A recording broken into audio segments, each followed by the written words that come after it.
Hello, and welcome to another episode of the Breachside Broadcast, home of the finest foxcasting either side of the breach. Malifaux is a city full of strange inhabitants and dangerous inhuman creatures.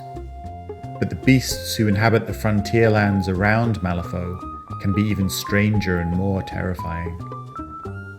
Animals, like people, can be very territorial and do not take kindly to intruders in their homes. What's more, these beasts sometimes have a role to play in the ongoing war between the Arcanists and the Guild, as tonight's story demonstrates. I hope you enjoy part 1 of High Noone, right after this word from our sponsor.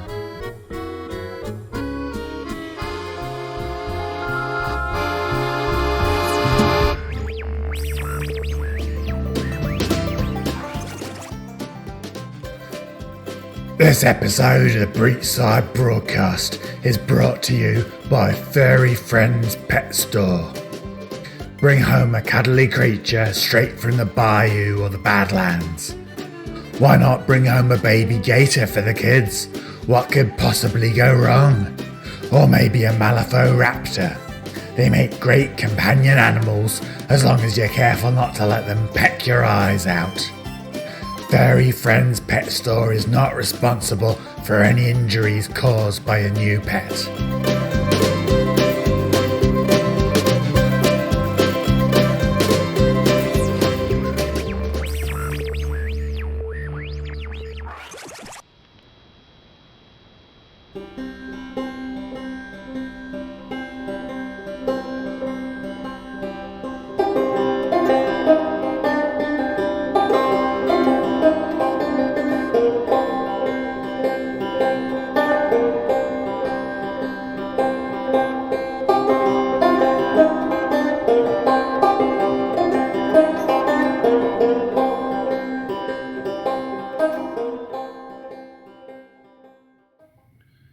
High Noone by Graham Stevenson. The night air carried many scents. The familiar dry bunch grass and the dust lifted by mountain winds were the sense of home, as was the rangy warm odor of the beast lying at his side, panting in the slow rhythm of sleep. The presence of ozone from the storm far to the west was fainter, but just as familiar. Not every scent brought him comfort, though.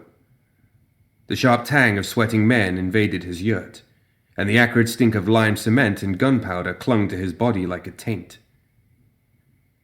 Marcus turned his head and spat to try and clear the taste of guild from his mouth, but it was useless. He understood that they could not be dislodged so easily. But as the leech will relinquish its hold to escape the naked flame, so he had set in motion a plan to break the guild's hold on this land and drive them back to their nest in Malifaux. The wind brought him a new scent, and Marcus recognized an agent of that plan approaching. The heavy shape pushed through the yurt's entrance and crouched on the far side of the fire, which had burned down to a circle of glowing ash. The visitor brought with it the smell of deep places, of earth and stone. They regarded one another for a time, the newcomer's tiny eyes squinting and uncertain, even in this soft orange light. It moved as close as it dared, its posture one of abject servitude, and deposited a small chunk of bedrock on the blanket before Marcus crossed legs. The Arcanist lifted the stone. It was cold to the touch, a deep chill that only came from countless ages beyond the reach of the sun. "Good," he said. The creature retreated, as abruptly as it had arrived, leaving behind crumbs of earth and imprints of its broad, spade-like feet. Marcus squeezed the stone in his fist and stepped out of his yurt, looking down on the flickering amber pinpricks of torchlight on the plain, far below his mountain. The guild leeches were running out of time, whether they knew it or not. "Good," he said again.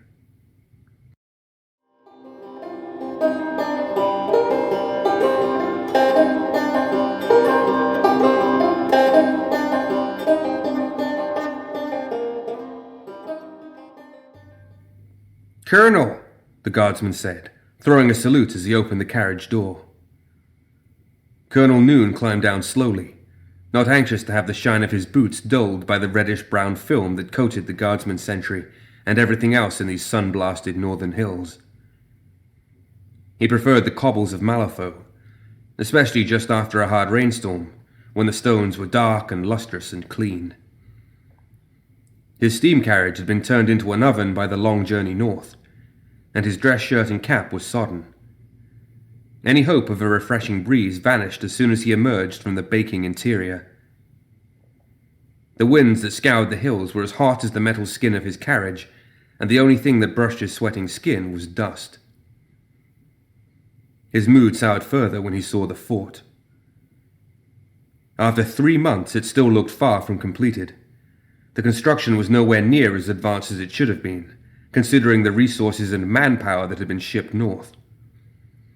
The perimeter wall was mostly finished, as was the first floor of the main building, but the upper floor, buttresses and watchtowers were still timber skeletons, surrounded by untidy piles of masonry. The labourer camp stretched for a quarter mile to the south, a warren of grubby tents, latrine trenches and cook fires, ringed by the larger guild garrison tents. The guardsmen on sentry duty around the build site had shed their overcoats, and instead walked their patrol routes in shirts and breeches, goggles and bandanas protecting their eyes and mouths from the swirling dust. Colonel Noone had seen his share of sloppy guardsmen, but he had perception enough to look beyond the uniform violation and see that these men were alert and frightened. They patrolled in groups of 3 or more, and though they were covered in dust, their rifle breeches glinted with freshly cleaned and oiled steel. Nor did a single guardsman have his weapon slung over his shoulder. Each man carried his rifle at port arms, and his head rotated constantly. They were expecting trouble. The laborers were just as edgy. In Noone's experience, construction workers were traditionally noisy procrastinators who spent their day maintaining the illusion of industry. These men were silent and hurried about their business with an air of desperation.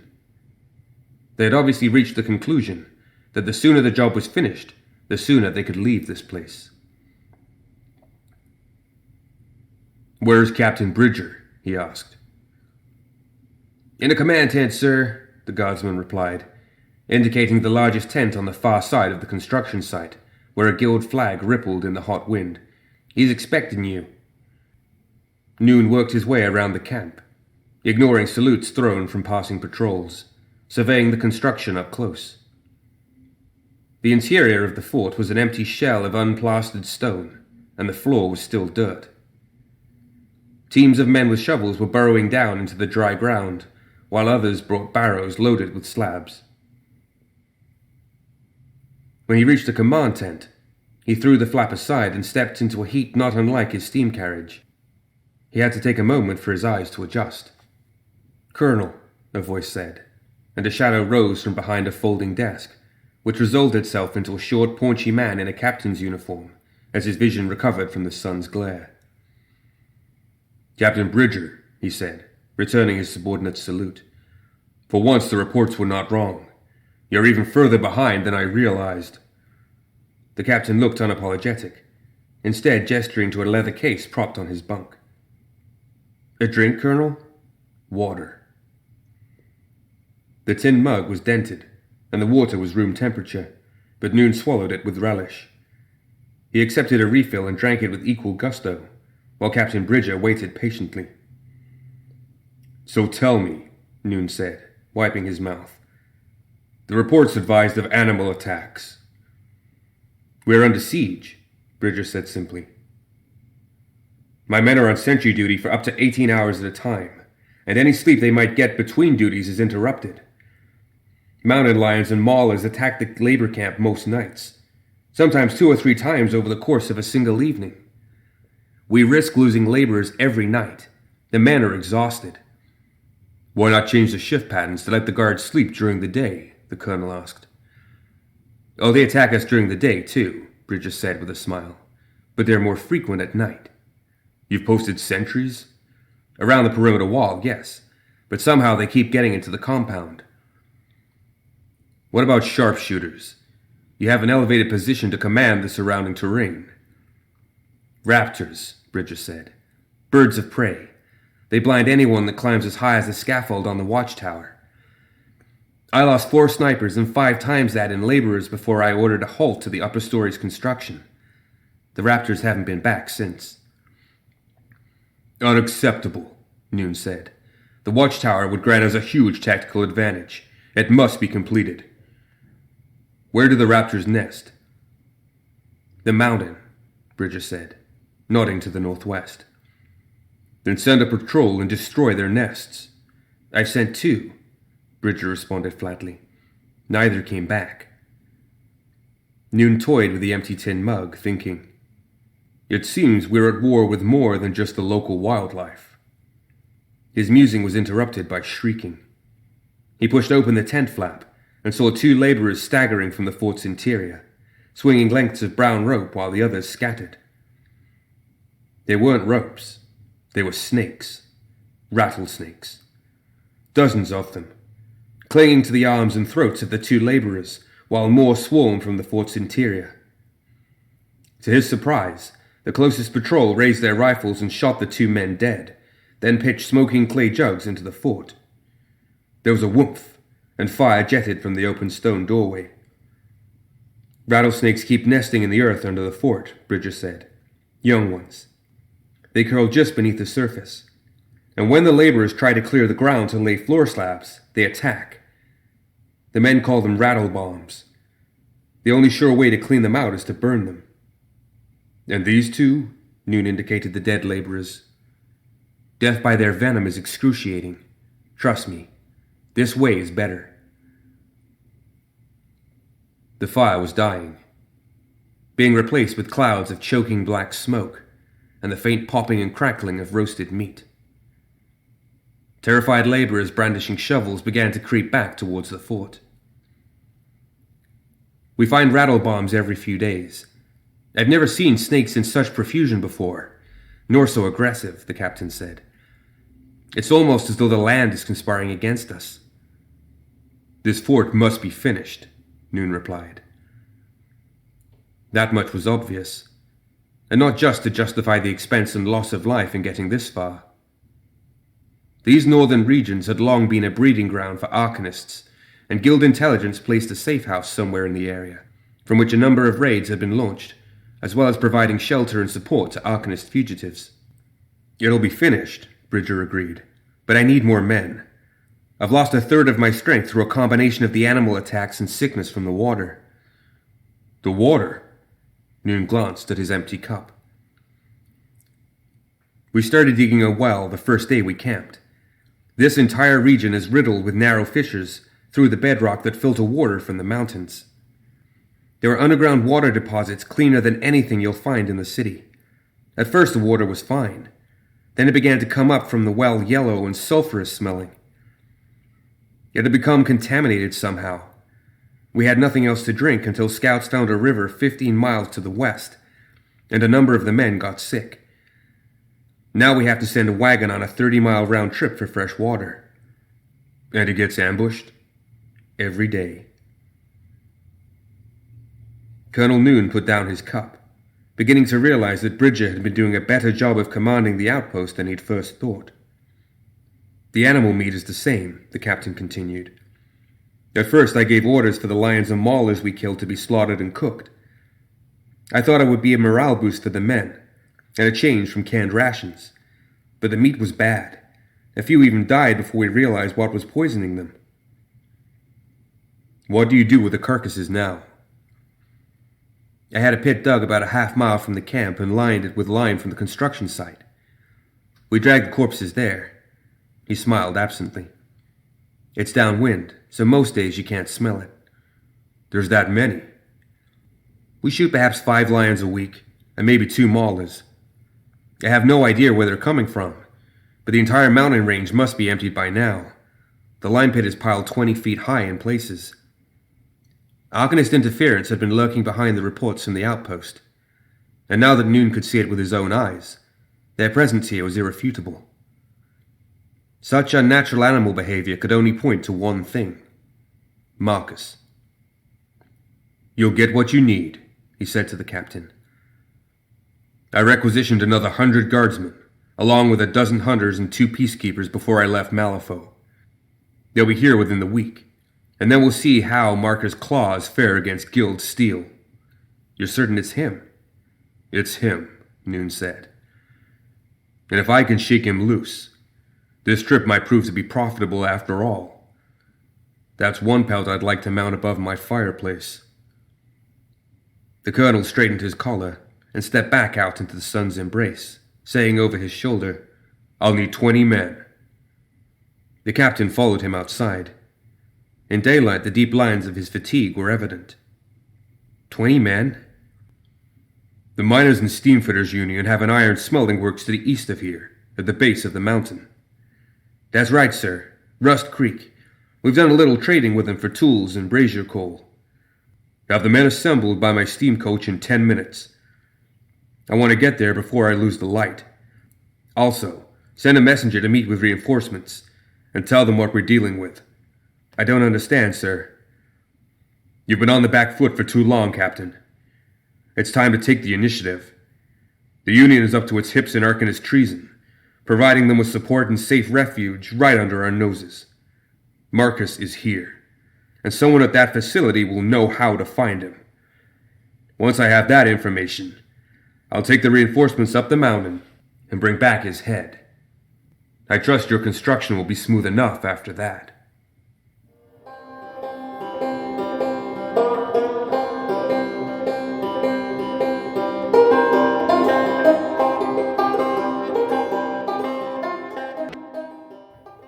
Wilberforce had his reservations about antagonizing the Guild before the bestial terrorism of the new fort began, and certainly long before the bulky steam carriage creaked and hissed its way uphill to the Rust Creek ironworks.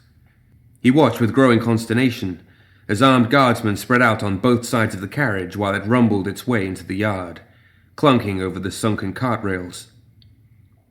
Wilberforce had been managing Rust Creek for 6 years, and in that time had been approached by Arcanist agents on many occasions.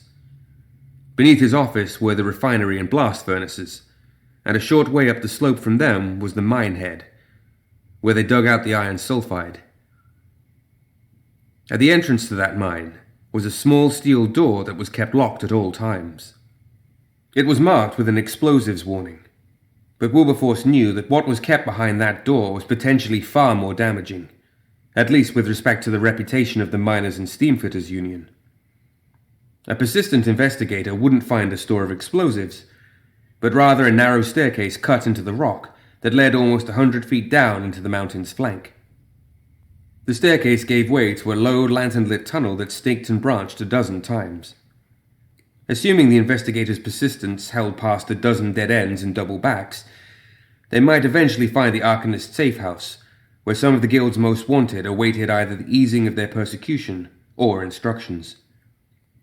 Wilberforce had done his best to ignore this particular aspect of working for the Miners and Steamfitters Union. He'd never been a revolutionary, and while he had no love for the Guild, nor was he especially offended by their policies. He was a pragmatic man, with good logistical and metallurgical skills, and tried not to get involved in the politics of Malifaux if they could be avoided. There was no avoiding the Guild vehicle that was rolling to a stop beneath his office window, however. A colonel dismounted from the smoking vehicle, mopped his brow with a stained kerchief, and glanced around, his expression carefully controlled. The men he had with him looked on the ragged edge, red-eyed and unkempt, unusual for Guild guardsmen. They had to be from the fort, where the siege was grinding into its 3rd month. He hurried downstairs, snapping at the men around the furnaces to continue working, and hoping that their resentful stares would not be noticed by the colonel. "Welcome, sir," he said as he approached, fastening his waistcoat and smoothing his starched collar. The corrugated walls of the refinery building were effective at deflecting the worst of the heat from the sun, but the furnaces saw to it that only a heavy application of starch kept his shirts in a serviceable condition for more than a few hours at a time. "And you are?" the colonel asked, ignoring Wilberforce's outstretched gesture of friendship. Facility Manager Thomas Wilberforce, he replied. I'm in charge here. Of the smelting works? Of the refinery and the mine, Wilberforce elaborated. This facility is part of the Miners and Steamfitters Union. Yes, I know, cut in the colonel. How many employers do you have here? About 12 refinery workers, said Wilberforce, and perhaps 24 or so miners. We are a small outfit, but self-sufficient. Gather your staff, Mr. Wilberforce, the colonel said. I'm closing you down. Closing? Wilberforce thought he must have heard the guild officer wrong. I don't understand.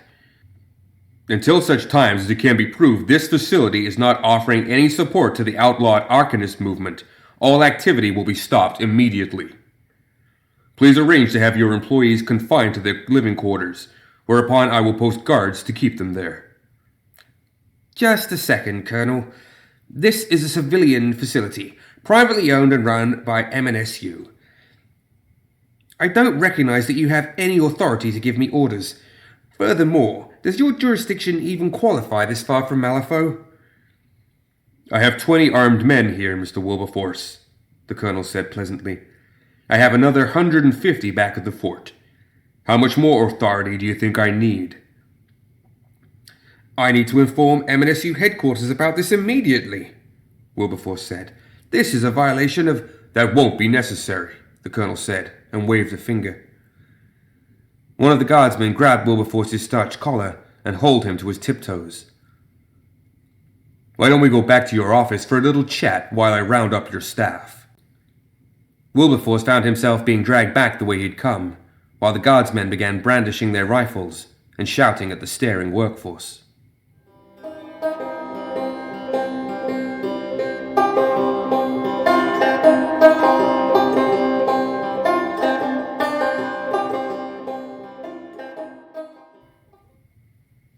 Wilberforce regarded the smashed, sparking Vox unit miserably.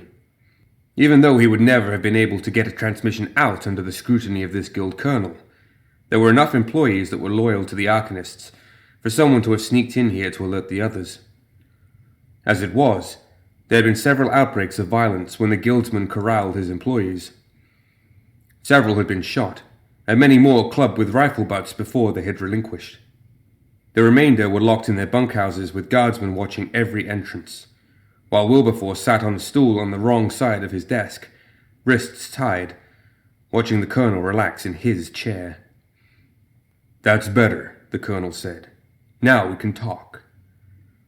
Behind him, the guardsmen were pulling open drawers of files and tipping everything onto the floor. What are you looking for? They'll know when they see it, the colonel said evasively. What can you tell me about Marcus? Wilberforce's throat dried up. He had heard from various agents that Marcus was in charge of the operation in the region, but they had neglected to furnish him with any further information, such as where to find him or exactly what his plan was. In retrospect, that was the way Wilberforce preferred it. Maintaining a distance from Arcanist activity allowed him to sleep at night, and turning a blind eye to anything that came into his proximity, such as the steel door, kept his involvement to a tolerable minimum. I don't know what you're talking about, he said. Of course not, nodded the colonel. Where can we find him? I don't know what you're talking about, Wilberforce repeated.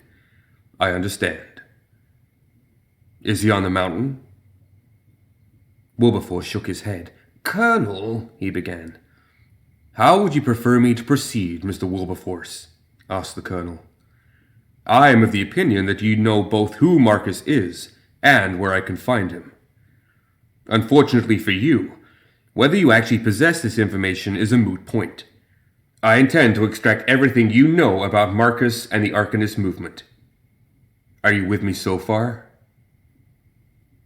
He clearly took Wilberforce's confusion as an assent, because he continued. I would prefer you to give me the information I want now. If you insist on being stubborn, I will cut a piece off you for each guardsman we have lost during the course of Marcus' siege until you tell me what I want. Fingers, toes, ears, lips, I'm sure you get the idea. Wilberforce's heart was accelerating rapidly as his anxiety rose. Colonel, you must understand. This is what is going to happen, Mr. Wilberforce, the colonel cut in. Just or unjust, the die has been cast. You can, of course, continue this pretense, but it will soon become extremely painful to maintain, I assure you. Wilberforce was not a hardened Arcanist fanatic.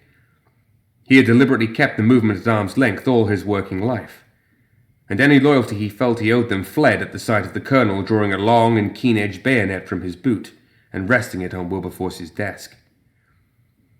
So, do you have anything you would like to tell me before we begin? The colonel asked.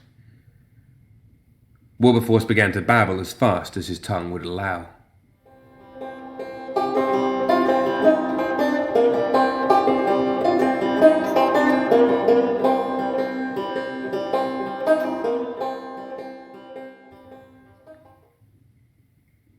Marcus stood on the rock promontory, looking down at the refinery. The screaming had long since stopped, but the sharp odor of blood took much longer to fade. He had never met the Rust Creek facility manager, and felt no particular sorrow at his passing. Ramos had spoken of him several times, and had left the impression he was good at his job, but did little to support their true cause in the war against the Guild. He would be easily replaced. His sharp eyes picked out a small knot of guardsmen emerging from the shadow of the minehead. They held a struggling captive.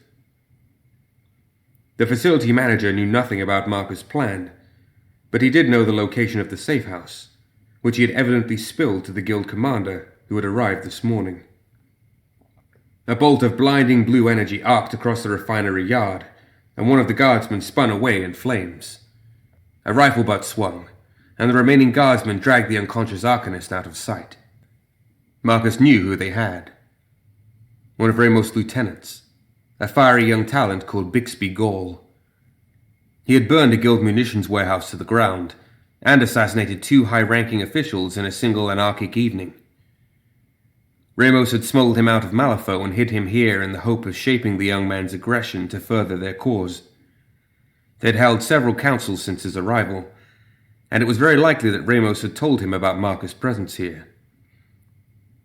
The boy's hatred of the guild would be a formidable obstacle, but eventually he would break, and the guild commander would come for Marcus. Well, let him. Marcus could see everything from the top of the mountain, even the inching shadow of guild reinforcements moving north. His plan was nearly ready, and when it was sprung, he would wipe all trace of the enemy from his land. If the guild commander hurried up, he might arrive in time to watch it before his throat was ripped out.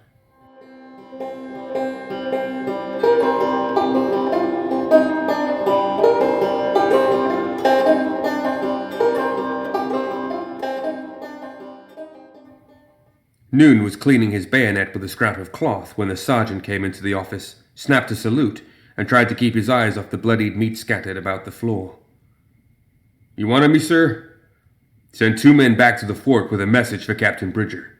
I need another 20 men. Tell him to send them immediately. I'm going up the mountain after the Arcanist renegade Marcus at first light tomorrow." The sergeant hesitated. "That's a good portion of our remaining strength, sir. The reinforcements will be arriving any time now. I'm sure Bridger can hang on a little longer until they reach us." "Very good, sir." When the sergeant had gone, Noone contemplated the jumbled parts of the floorboards. Wilberforce had crumbled instantly, as he had known he would. He had fallen over himself in his eagerness to cooperate. Noone had cut him to pieces afterward to ensure that nothing had been held back, and was confident he'd extracted everything of use. The young Arcanist had been a much tougher proposition. There had been a fire of youthful zealotry in his eyes that had taken a long time to douse, and Noone had been forced to call for hot irons from the furnaces to finish the job. He was not a sadist by nature, and took no pleasure from the methods used to extract information, but instead viewed his actions as a means to an end. Why throw these 2 in chains to languish indefinitely at the guild's expense, while lawyers tried to cajole and bargain the information out of them? Noone's way was quicker. The boy had known enough. Marcus' camp was high on the mountain, on a promontory the miners called El Dedo. He had been there since construction on the fort had begun, directing his beasts down the mountain to attack the guardsmen. The boy had also said his only companion was a huge saber-toothed Cerberus. Otherwise, he was completely alone up there. Noone wasn't so stupid as to accept this at face value, but from what he knew of Marcus, the idea of such a proud individual maintaining a relatively solitary existence felt right. 20 men would be more than enough to deal with one Arcanist and his 3-headed cat. By this time tomorrow, Marcus would be dead. The plain animals would go back to being animals, and he could get the fort's construction back on schedule. Once their resupply base was complete, the guild would systematically root out every trace of Arcanist activity and destroy it, and he could return home to adulation and a promotion. He sheathed his bayonet, lifted his coat, and went in search of someone to clean the blood off his boots.